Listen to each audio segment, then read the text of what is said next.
Les services de renseignement occidentaux ont confirmé que l'armée turque avait livré des avions sans pilote au gouvernement de Faiz Sarraj à Tripoli, en violation des nouvelles résolutions internationales sur l'interdiction de la fourniture d'armes à la Libye. La chaîne Mubashir Qatar a reçu par des sources turques qui ont été révélées des informations détaillées sur la livraison des avions sans pilote modernes et ont été transportés à bord d'un avion cargo ukrainien.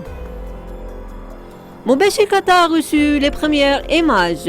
de l'avion ukrainien Ilyushin E-76 qui est arrivé à l'aéroport international de Metka avec plus de 15 avions sans pilote. Des rapports européens ont révélé l'intention de la Turquie de fournir au gouvernement de Faiz Sarraj,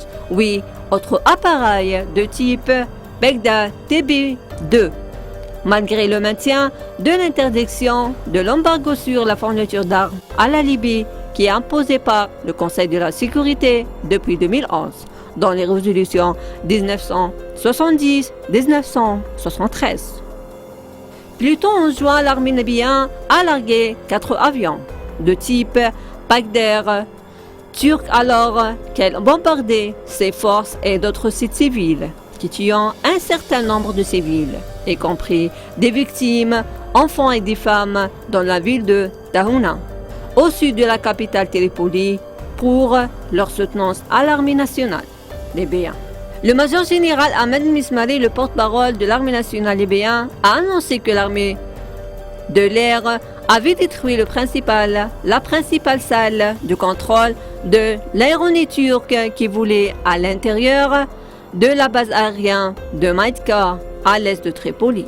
En outre, les documents des soldats turcs qui soutiennent les milices et les organisations terroristes à Tripoli ont été retrouvés et les noms de 19 officiers turcs payés par le président turc Recep Tayyip Erdogan pour gérer la salle des opérations des milices de Tripoli et la gestion de l'avion étaient déjà surveillés.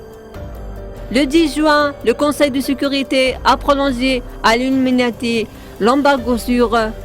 les armes imposées à la Libye depuis 2011. Les États membres de l'unité européenne ont également été autorisés à inspecter les navires en haute mer au large des côtes libyennes et à renouveler l'inspection des navires à destination et en Provence en Libye pour une année supplémentaire.